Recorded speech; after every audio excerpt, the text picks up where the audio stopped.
अस्सलाम वालेकुम व्यूअर्स, उम्मीद है आप सब खैरियत से होंगे।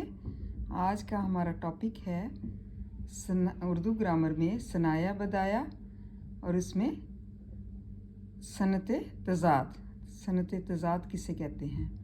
धूप और छाँव, चांदी और अंधेरा, स्याह और सफ़ेद को यकजा देखिए, क्या लुत्फ़ नज़र आता है।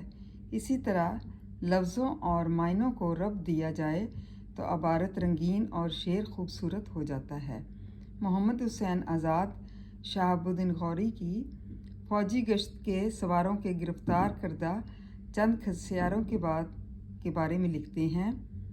वो सब के सब जंगली और गवार थे, मगर दो बूढ़े होशियार और तजर्बाकार निकले।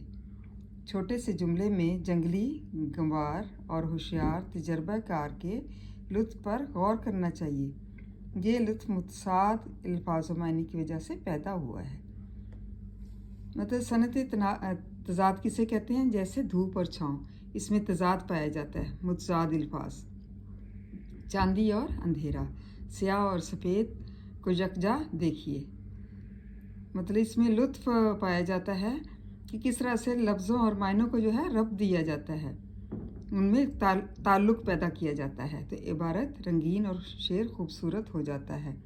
मोहम्मद हुसैन आज़ाद शहाबुद्दीन गौरी की फ़ौजी गश्त के सवारों के गिरफ़्तार करदा चंद घसियारों के बारे में लिखते हैं कि वो सब के सब जंगली और गंवार थे, मगर दो बूढ़े होशियार और तजर्बेकार निकले। छोटे से जुमले में जंगली, गंवार और होशियार तजर्बेकार के लुत्फ़ पर गौर करना चाहिए। मतलब जब हम इन फ़िक्रों को पढ़ते हैं तो हमें अच्छा लगता है, कि हमें अच्छा महसूस होता है।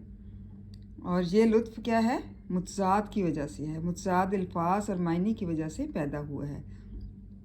मतलब मुतज़ाद अल्फाज भी जब होते हैं एक दूसरे के, तो वो भी फ़िक्रों में रब्त पैदा करते हैं और वैसे भी उनमें एक ताज़गी की कैफियत पाई जाती है और बड़ा लुत्फ़ आता है।